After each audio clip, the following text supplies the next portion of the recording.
आपका आपके अपने चैनल लच तक पर ग्रुप डी की जितने भी लोग तैयारी कर रहे हैं उनके लिए यह क्लास इंपॉर्टेंट होने वाले।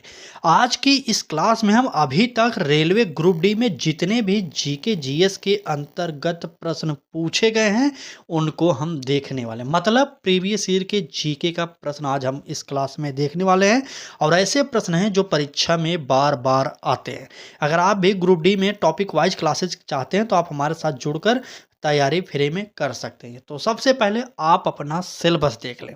कई लोग कमेंट करते थे कि सिलेबस में कितना कितना पूछा जाएगा, तो यहाँ पर देख लीजिए साफ साफ यहाँ पर दे दिया गया है कि जनरल साइंस, मैंने हर क्लास में बताया अपने कि विज्ञान सबसे अधिक पूछा जाएगा। 25 प्रश्न आएंगे विज्ञान के और 25 नंबर का ही विज्ञान पूछा जाएगा। एक प्रश्न 1 नंबर का होता है और निगेटिव मार्किंग 1/3 होता है। ठीक है, आपको पता होना चाहिए। और बात करें मैथ भी 25 नंबर का आएगा। तो यहाँ पर 50 मार्क ये हो गए। बाकी 30 नंबर का जो आएगा यहाँ पर देखिए क्या कर रहा है, रीजनिंग। 30 नंबर पे रीजनिंग आएगा और 20 नंबर का हमारा ये GK GS plus current affairs पूछा जाता है। तो यहाँ पर हमारे चैनल पर आपको 45 नंबर की तैयारी की पूरी गारंटी ली जाएगी। तो यहाँ पर समझ लीजिए जनरल नॉलेज आपको पढ़ना पड़ेगा सारे के सारे टॉपिक को। 20 प्रश्न आएंगे 20 नंबर से। तो चलिए अब क्लास को स्टार्ट करते हैं। और देखिए यहाँ पर साफ साफ मैंने लिख दिया है कि रॉन्ग आंसर पर 1/3 आपका नंबर भी कटेगा। आपका 90 मिनट का समय होगा। ठीक है, 90 मिनट में 100 प्रश्नों को आपको हल करना पड़ेगा। चलिए क्लास को शुरू कर देते हैं। और पहला प्रश्न देखिए यहाँ पर इस प्रकार से हमने यहाँ पर ऐड कर दिया। जैसे पहला प्रश्न 2022 में पूछा गया था, दूसरा 2018 में। इस प्रकार से आज की क्लास में हम जीके जीएस के इम्पोर्टेंट प्रश्नों को डिस्कस करने वाले हैं। हाथ जोड़ के निवेदन करेंगे, अगर आप इस क्लास पर पहुंच गए तो इस क्लास को पूरा जरूर देखिएगा। पहला प्रश्न हमारा क्या कह रहा है, देखते हैं। प्रश्न में कहा जा रहा है कि वर्ष 1950 में इंडोनेशियाई राष्ट्रपति भारत के प्रथम स्वतंत्रता दिवस की शोभा बढ़ाने वाले मुख्य अतिथि थे। आपको पता होना चाहिए जब सबसे पहले भारत ने वर्ष 1950 में अपना पहला स्वतंत्रता दिवस मनाया था, उस समय हमारे स्वतंत्रता दिवस के मुख्य अतिथि कौन थे, यही आपसे प्रश्न में पूछा जा रहा है। ए ऑप्शन कर रहा है सुकरडो, बी ऑप्शन कर रहा है प्रदीप कुमार बनर्जी, सी ऑप्शन कर रहा है मोहम्मद सलीम और डी ऑप्शन कर रहा है जगजीवन राम। जगजीवन राम तो आपको पता होगा कि श्रम मंत्री थे हमारे पुराने समय में के। तो हमारा इस समय का जो उत्तर निकलेगा इस प्रश्न का, हमारा सुकरडो हो जाएंगे। ये इंडोनेशिया के राष्ट्रपति थे और सुकरडो ही भारत के पहले स्वतंत्रता दिवस 1950 में आने वाले क्या मुख्य अतिथि थे। ठीक है, तो चलिए आगे बढ़ते हैं। अगला प्रश्न देखेंगे क्या कहा जा रहा है। अगले प्रश्न में कहा जा रहा है कि रैमन मैग्सेस पुरस्कार के बारे में आपने सुना होगा ना। तो चलिए ये बस प्रश्न बताइए। कहा जा रहा है कि मैग्सेस पुरस्कार प्राप्त करने वाले प्रथम भारतीय कौन थे। ए ऑप्शन करा है अटल बिहारी वाजपेयी, बी ऑप्शन करा है मोरारजी देसाई, सी ऑप्शन करा है विनोबा भावे और डी ऑप्शन करा है महात्मा गांधी। तो कमेंट करिए जल्दी से, उत्तर बताइए कि रैमन मैग्सेस पुरस्कार पाने वाले प्रथम भारतीय कौन थे। और यह प्रश्न 2018 में पूछा गया है आपके पेपर में। ठीक है, चलिए कमेंट करिए कि मैग्सेस पुरस्कार पाने वाले पहले भारतीय कौन थे। तो हमारा उत्तर क्या महात्मा गांधी हो जाएगा। बिल्कुल नहीं, महात्मा गांधी नहीं पाए थे पुरस्कार, विनोबा भावे ने पाया था सबसे पहला मैग्सेस पुरस्कार। तो आपको उत्तर जो टिक करना होगा वो हो जाएगा सी ऑप्शन हमारा। ठीक, देखिए परीक्षा को पास करने की सबसे बड़ी खासियत ये होती है कि पिछली प्रश्नों को हमें देखना पड़ेगा और समझना पड़ेगा कि कहाँ से पैटर्न उठाता है, परीक्षा में प्रश्न सबसे ज़्यादा कहाँ से आते हैं, ये सब देखने वाली बात है। ठीक है, अगर आप जैसे जीके जीएस की ही बात कर लें, जीके जीएस का अथाह सिलेबस है, आप कितना भी पढ़ेंगे कम ही लगेगा। ठीक है, तो इसलिए सबसे पहले आप प्रीवियस ईयर के प्रश्नों को अच्छे से समझिए, हल्के में मत लीजिएगा। मैंने पहले ही बताया सिर्फ योग्यता 10वीं पास रेलवे ग्रुप डी मांगता है, लेकिन जब पेपर कराता है ना तो अच्छे अच्छे की हवा निकल जाती है। चलिए आगे बढ़ते हैं। अगला प्रश्न की बात करें जाए तो यह भी प्रश्न 2018 में आया हुआ है और प्रश्न कह रहा है कि प्रसिद्ध कार्यकर्ता इराम चानू शर्मिला को की आयरन लेडी के रूप में जाना है। किस राज्य की आयरन लेडी के रूप में इराम चानू शर्मिला को जाना जाता है, बताइए। ए ऑप्शन का रहा है मणिपुर, बी ऑप्शन का रहा है त्रिपुरा, सी ऑप्शन का रहा है नागालैंड और डी ऑप्शन का रहा है मिजोरम। जल्दी से कमेंट करके उत्तर बता दीजिए कि इराम चानू शर्मिला को किस राज्य की आयरन लेडी के नाम से जाना जाता है? क्योंकि यह प्रश्न आपके लिए बहुत ही इम्पोर्टेंट है और आपकी परीक्षा में यह प्रश्न पूछा गया था 2018 में और इसका उत्तर हो जाएगा मणिपुर। जी हाँ दोस्तों, इराम चानू शर्मिला को मणिपुर का आयरन लेडी के नाम से जाना जाता है। यहाँ पर उत्तर जो निकलेगा हमारा ए ऑप्शन सही हो जाएगा। ठीक है, ए ऑप्शन यहाँ पर हमारा सही होगा। चलिए आगे बढ़ते हैं, अगला प्रश्न देखेंगे क्या कह रहा है अगला प्रश्न। यहाँ पर देखिए यह प्रश्न भी 2018 में पूछा गया है। प्रश्न में कह क्या रहा है, ह्यूमैनिटी हॉस्पिटल को किसने स्थापित किया था जिसने अपने पूरे जीवन में सब्जी विक्रेता, घरेलू मददगार और मजदूर के रूप में काम किया? ए ऑप्शन का रहा है शीला मजूमदार, बी ऑप्शन का रहा है सुभाषिनी मिस्त्री और सी ऑप्शन का रहा है सुजाता और डी ऑप्शन का रहा है इनमें से कोई नहीं। जल्दी से कमेंट करिए और उत्तर आप लोग बताते हुए चलिएगा। ठीक है, क्योंकि आपका उत्तर जितनी तेज आएगा उतनी ही तेज क्लास की स्पीड भी चलने वाली है। ठीक है, चलिए बताते रहिए कौन सा उत्तर हमारा यहाँ पर सही होने वाला है। कमेंट करिए एक बार जल्दी से। तो बिल्कुल सही, सुभाषिनी मिस्त्री, बी ऑप्शन जितने भी लोग बता रहे हैं उनका सही हो जाएगा। ठीक है, यहाँ पर बी ऑप्शन हमारा सही हो जाएगा। क्लास अच्छी लग रही हो तो लाइक कर दीजिए, चैनल को भी एक बार सब्सक्राइब करके बेल आइकन को ऑन कर लीजिए। आखिरी के समय है, आपका एग्ज़ाम 17 नवंबर से स्टार्ट है। अभी भी समय है, अभी भी तैयारी कर लीजिए, नहीं तो 1 करोड़ लोग कौन कौन हैं ये आप भी जानते हैं। ठीक है, चलिए आगे बढ़ते हैं, अगला प्रश्न देखेंगे। कह रहा है कि वेटिकन में के भव्य देखिए प्रश्न ऐसे सेम पूछा गया था।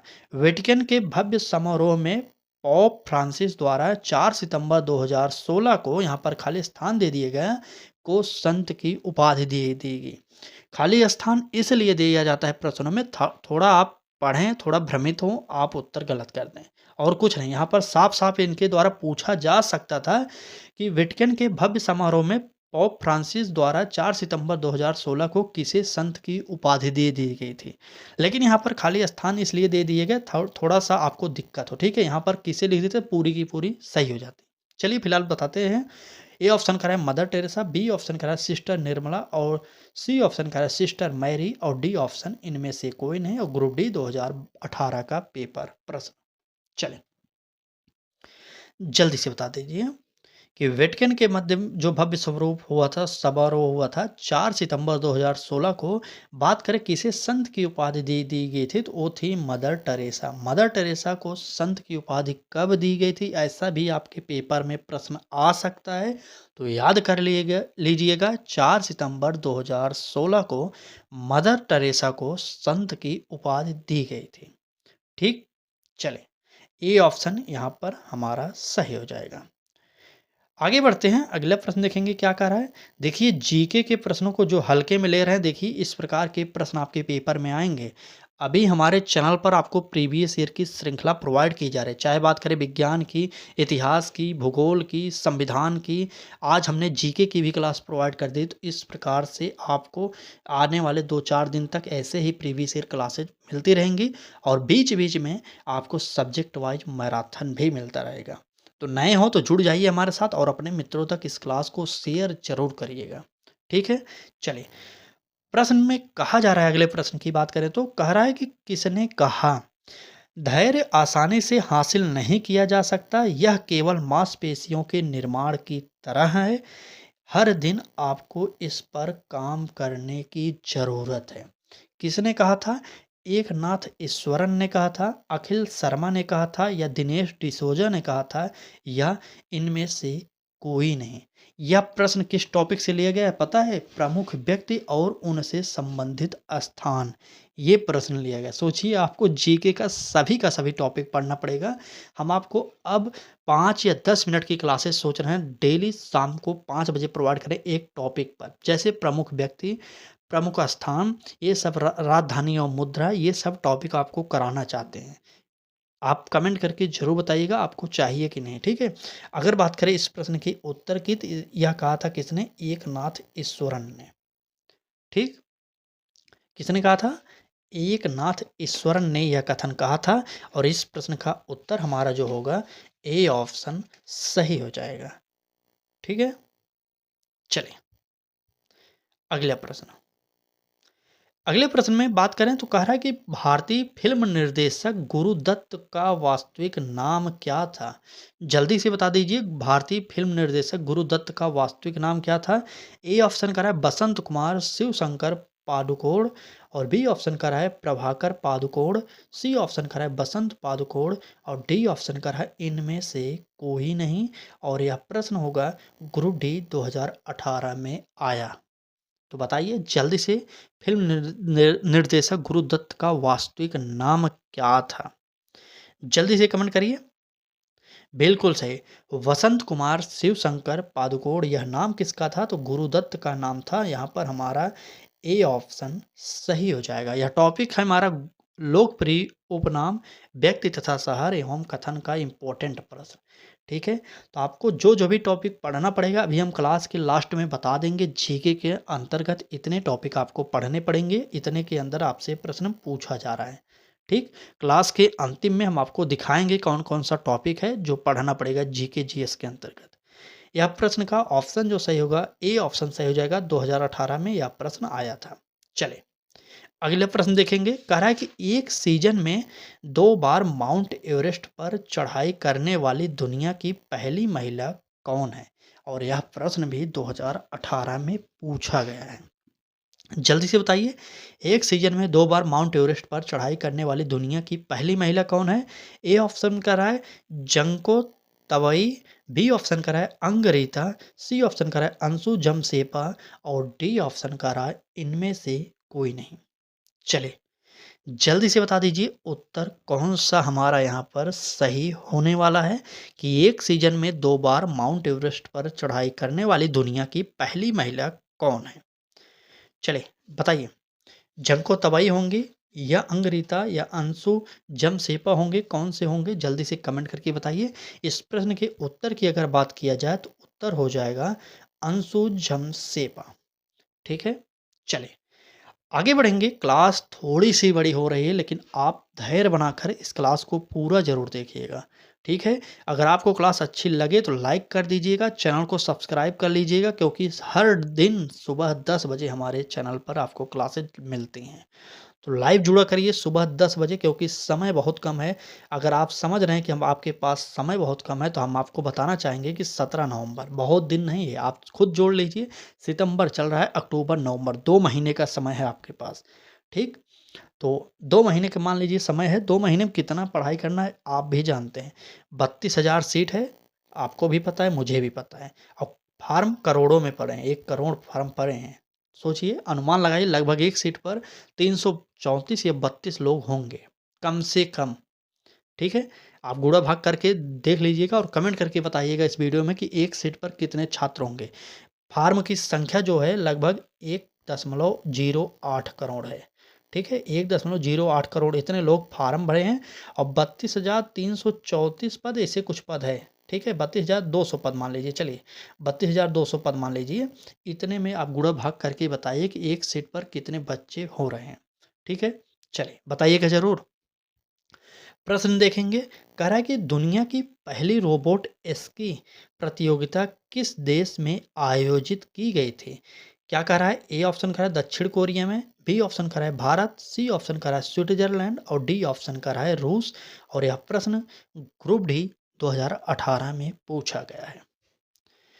चलिए बताइए कौन सा उत्तर हमारा सही होगा। दुनिया की पहली रोबोट स्की प्रतियोगिता किस देश में आयोजित की गई थी? तो उत्तर जो निकल कर आ रहा है बहुत बेहतरीन। आप लोग, कुछ लोग तो हैं तुक्का मार रहे हैं लेकिन सही बैठ जा रहा है। चलिए फिलहाल इस प्रश्न का उत्तर की बात की जाए तो दक्षिण कोरिया हमारा ए ऑप्शन सही हो जाएगा। ठीक है, ए ऑप्शन हमारा दक्षिण कोरिया यहाँ पर सही निकल कर आ गया। आगे बढ़ेंगे, अगला प्रश्न देखेंगे क्या कह रहा है। अगला प्रश्न भी ग्रुप डी 2018 में पूछे गए हैं। देखिए, हमें बहुत पीछे जाने की ज़रूरत नहीं, क्योंकि जैसे जैसे परीक्षा पैटर्न बदलता गया आपको पेपर में नए नए प्रश्न, नए नए टॉपिक शामिल किए गए आपके पेपर में। तो वही हम सोच रहे हैं कि 2018 से 2023 तक जितने भी प्रश्न आपके पेपर में आए हैं वह आपको प्रोवाइड किया जाए। इसलिए हमारे क्लासेज में ज़्यादातर 2018 में और 2022 के ही प्रश्नों को सॉल्व किया जाता है ज़्यादातर। आपको भी पता होगा कि 1 करोड़ लोग फार्म भरे हैं और 17 नवंबर से आपका पेपर है। माफ़ी चाहेंगे, बार-बार ये बताना पड़ा, 17 नवंबर से 31 दिसंबर तक आपका पेपर है। तो इतने के बीच में लगभग कम से कम 25-30 शिफ्ट में आपका पेपर होगा। तो 25-30 शिफ्ट हर सीज़न में इसका तैयार हो जाता है। एक वैकेंसी आती है तो लगभग 35 से 40 शिफ्ट में पेपर बनता है, वो पेपर होता है। तो 35-40 सेट का समझ लीजिए, आप गुणा करेंगे तो एक सेट में 100 प्रश्न आएँगे। इस प्रकार से प्रश्नों की संख्या बहुत अधिक होती है। प्रीवियस ईयर ही पढ़ लेंगे, समझ लेंगे तो आपको सिलेक्शन मिल जाएगा। ठीक? चलिए, अगला प्रश्न देखेंगे। कह रहा है कि यूनेस्को द्वारा निम्न में से भारत के किस शहर को पहला विश्व विरासत शहर का दर्जा दिया गया? इम्पोर्टेंट है। ए ऑप्शन करा है हम्पी, बी ऑप्शन करा है अहमदाबाद, सी ऑप्शन करा है जयपुर और डी ऑप्शन करा है हैदराबाद। और यह प्रश्न ग्रुप डी 2018 में पूछा हुआ है। चलिए जल्दी बताइए उत्तर कौन सा होगा। यूनेस्को द्वारा ये पूछा जा रहा है, बहुत ही इंपॉर्टेंट प्रश्न है। यह कई परीक्षाओं में पूछा जा चुका है, लेकिन हमारे रेलवे ग्रुप डी में भी आया है और आपको उत्तर बताना पड़ेगा। चलिए, अगर बात करें यूनेस्को द्वारा निम्न में से भारत के किस शहर को पहला विश्व विरासत स्थल घोषित किया गया था, तो हमारा उत्तर हो जाएगा अहमदाबाद। ठीक है, अहमदाबाद हमारा बी ऑप्शन यहाँ पर सही हो जाएगा। चलिए आगे बढ़ेंगे, अगला प्रश्न देखेंगे। ये देखिए, राजधानी, अभी मैंने बताया था ना कि प्रमुख देशों की राजधानी एवं मुद्राएं, यहाँ से भी प्रश्न आते हैं। देखिए हम आपको दिखा रहे हैं और यहाँ से प्रश्न आए हैं, तो हम आपको छोटा छोटा टॉपिक वाइज प्रैक्टिस सेट करा ही देंगे, प्लस साथ साथ छोटा छोटा वन लाइनर के माध्यम से आपको हर एक टॉपिक क्लियर कराएंगे डेली। सोच रहे हैं कि एक 10 बजे क्लास हो ही रही, ये वाली क्लास हमारी 10 बजे रेगुलर चलती रहेगी और शाम को 5 बजे एक 10 मिनट की स्पेशल क्लास आपको प्रोवाइड किया जाए। आप कमेंट करके ज़रूर बताइएगा, जितने लोग अभी तक देख रहे हैं बताएंगे ज़रूर कि यह हर एक टॉपिक आपको जीके जीएस का 5 मिनट 10 मिनट की श्रृंखला में प्रोवाइड किया जाए कि नहीं। ठीक, चलिए बात करेंगे। कोलंबो किस देश की राजधानी है? यह 2018 में प्रश्न पूछा गया था। क्या बांग्लादेश की है, म्यांमार की है, भारत की है या श्रीलंका की है?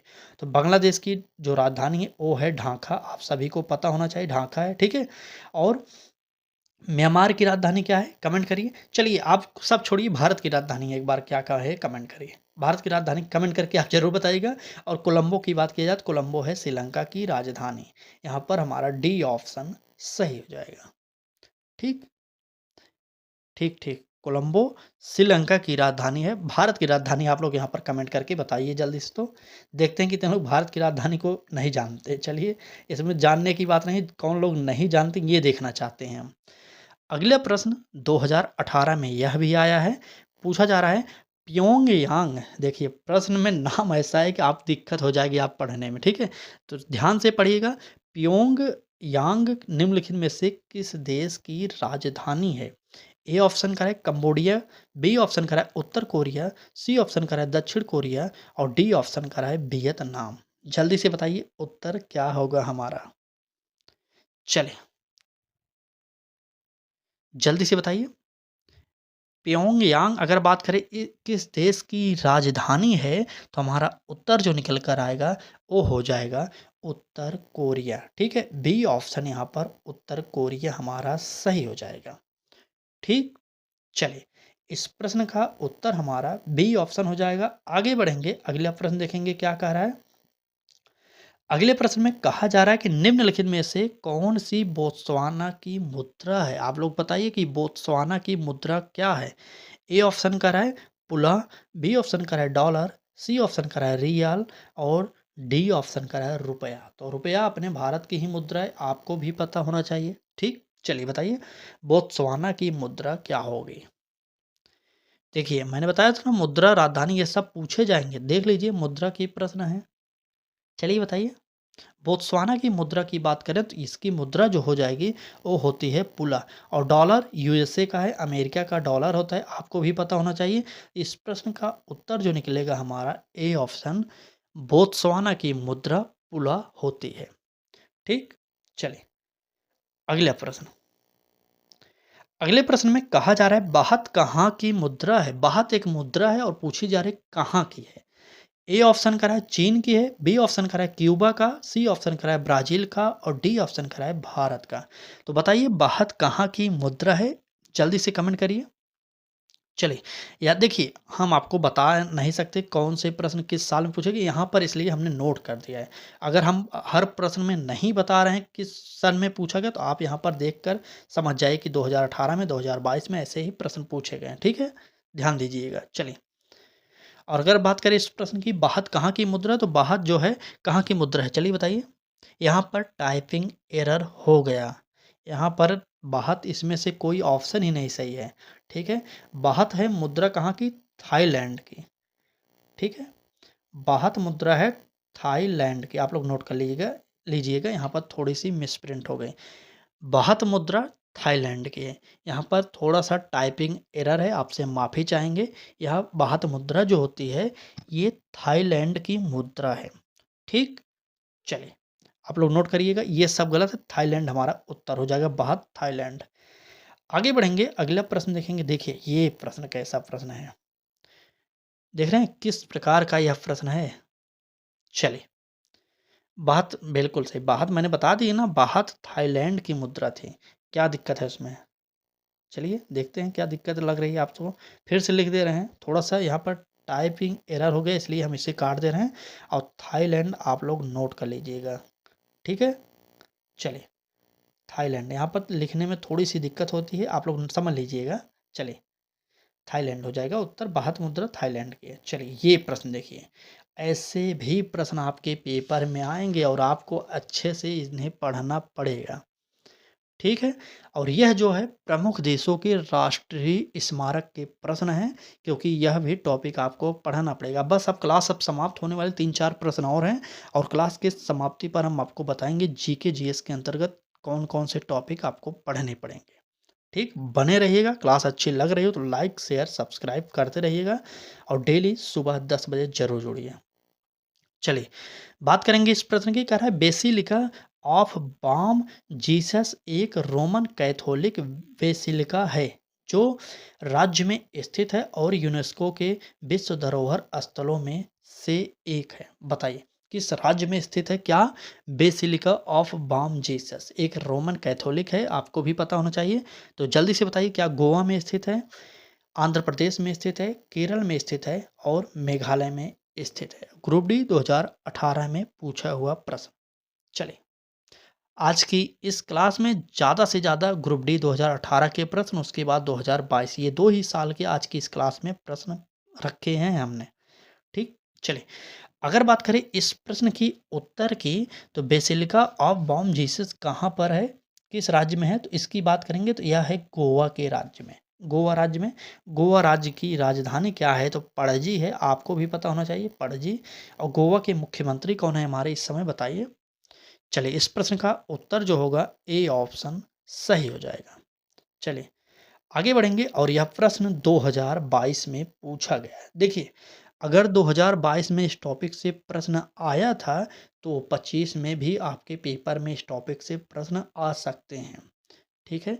इसलिए हम आपको इस टॉपिक से जितने भी प्रश्न बनेंगे हम आपको कराएंगे, अगर आप चाहेंगे तब, ठीक? चलिए, प्रश्न देखेंगे। कह रहा है कि वेड़ुवन बिहार बौद्ध मठ निम्न में से किस भारतीय राज्य में स्थित है? जो टफ प्रश्न है उसको हम आराम आराम से पढ़ते हैं ताकि आप समझ जाइए।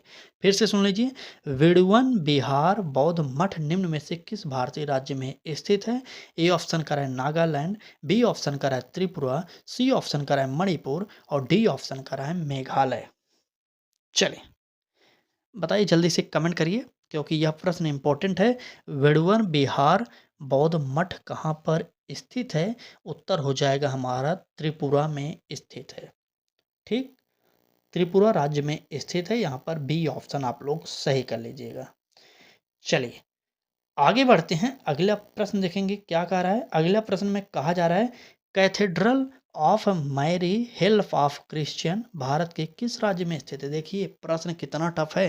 Cathedral of Mary help of Christian Bharat के किस राज्य में स्थित है? ए ऑप्शन करा है Karnataka, B option Bihar, C option Meghalaya, D option Paschim Bangal. और ग्रुप डी 2022 का यह प्रश्न है और आपके पेपर में फिर से आ सकता है। चलें, बताइए कौन सा उत्तर हमारा यहाँ पर सही होने वाला है। अगर बात करें cathedral of Mary help of Christians, यह कहाँ पर स्थित है, किस राज्य में, तो उत्तर हो जाएगा मेघालय राज्य में यह स्थित है। आपका सी ऑप्शन इस प्रश्न का सही हो जाएगा। ठीक है, और यह प्रश्न ग्रुप डी 2022 में पूछा गया है। ठीक, चले, आज की क्लास में बस इतने ही प्रश्न थे। बाकी क्लास अच्छी लगी हो तो लाइक कर दीजिए, अपने मित्रों तक शेयर ना किए हो तो एक बार शेयर कर दीजिएगा। अगर चैनल को सब्सक्राइब ना किए हो तो चैनल को भी एक बार सब्सक्राइब करके बेल आइकन को ऑन करेंगे, और साथ ही साथ हमारे साथ डेली सुबह 10 बजे जुड़कर लाइव क्लासेस देखेंगे। अब हम आपको जीके के कुछ महत्वपूर्ण प्रश्नों को बताएंगे, किस टॉपिक को पढ़ना पड़ेगा। सबसे पहले हमें प्रमुख व्यक्ति एवं उनसे संबंधित स्थान पढ़ लेने चाहिए, क्योंकि यहाँ से प्रश्न बने हैं। लोकप्रिय उपनाम एवं कथन, यह भी पढ़ना पड़ेगा। विश्व में प्रथम क्या है, यह भी पढ़ना पड़ेगा। विश्व के प्रमुख देशों की राजधानियाँ एवं मुद्राएं, ये पढ़ना पड़ेगा। और जो है प्रमुख देशों के राष्ट्रीय पशु पक्षी एवं प्रतीक, इसको पढ़ना पड़ेगा। मतलब बहुत सारे टॉपिक हैं। खेल परिदृश्य पढ़ना पड़ेगा, महत्वपूर्ण तिथियां पढ़नी पड़ेगी, अन्य प्रमुख संस्थाएं पढ़ने पड़ेंगे। ठीक है, पुरस्कार एवं अलंकरण पढ़ना पड़ेगा। जो भी मतलब साफ साफ समझ लीजिए कि जीके जीएस के अंतर्गत जितने भी टॉपिक आपको पढ़ने हैं, हम आपको एक एक क्लास हर टॉपिक से प्रोवाइड करेंगे, चाहे वो प्रैक्टिस सेट के माध्यम से हो, चाहे थ्योरिकल के माध्यम से हो, हम आपको क्लास कराएंगे। ठीक, बस आप चैनल को सब्सक्राइब करके बेल आइकन को ऑन करे रहेंगे तो हमारी क्लासेस चाहे जिस दिन होंगी आपको नोटिफिकेशन यूट्यूब भेज देगा।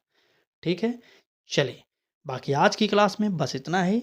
अच्छा लगा हो क्लास, सब्सक्राइब करके बेल आइकन को ऑन करिए और जुड़िए हमारे साथ अभी से, क्योंकि 17 नवंबर से पहले आपको पूरी की पूरी तैयारी कराने की गारंटी हमारी है। ठीक, चलें, आज की क्लास में बस इतना ही। कल फिर मिलेंगे सुबह 10 बजे, तब तक के लिए धन्यवाद।